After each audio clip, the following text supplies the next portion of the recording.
now just to set the ball rolling, you've given us a presentation about all that you've planned for the SEZ, but you have an immediate problem with the government now saying that they're going to stop acquiring land.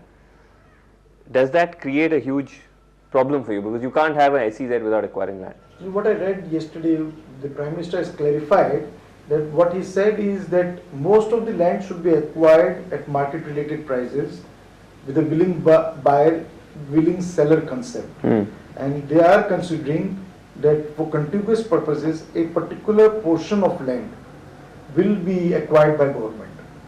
I read in some newspaper saying that it's going to be 10%. I propose that at least 30% they should acquire. So that's the policy which is existing in Mhada today, in Maharashtra, that any rehabilitation project, if 70% of the people agree, 30% is then mandatory. But if they don't agree to 30%, or even if they do 10%, then you still have a problem because you have to go and acquire this huge amount of land on your own. See, then they will have to give away the contiguous concept. You can't have these two contradictions. So on one hand, you insist that the land should be contiguous.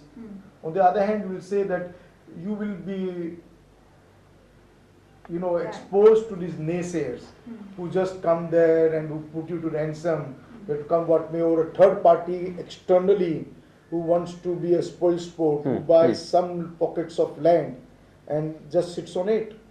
Well, I also wanted to ask you about the cap on SEZs. Now that there's a cap of 5,000 hectares and Mahamumbai is another 4,000. So how are you going to get around this? Isn't this the biggest concern right now? No, not exactly. See, this is a policy which is evolving. What I have read through and what I understand from the mind, that we had some incidents in one state of our country.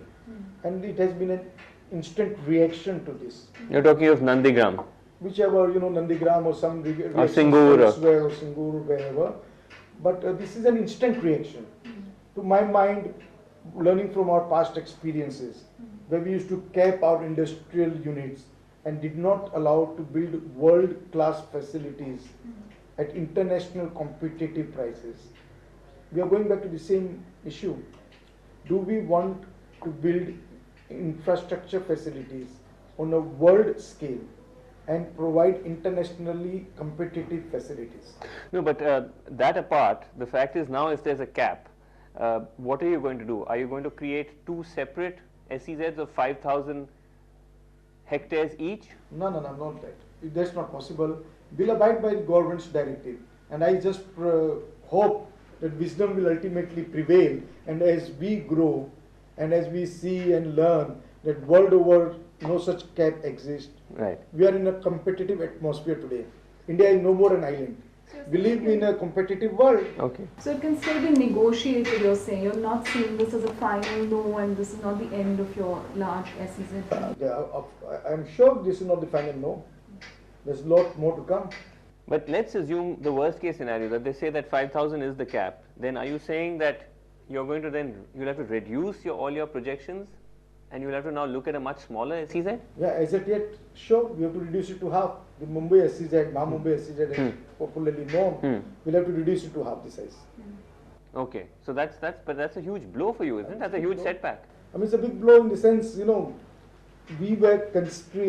we conceived of an idea to build a world-class industrial city which could compete with Suzhou, Shenzhen, Dubai, Indonesia, Malaysia, Iran. If you see any SEZ in the world over, they are much bigger than what we had conceived. So now to reduce it to half is definitely going to be counterproductive and less competitive.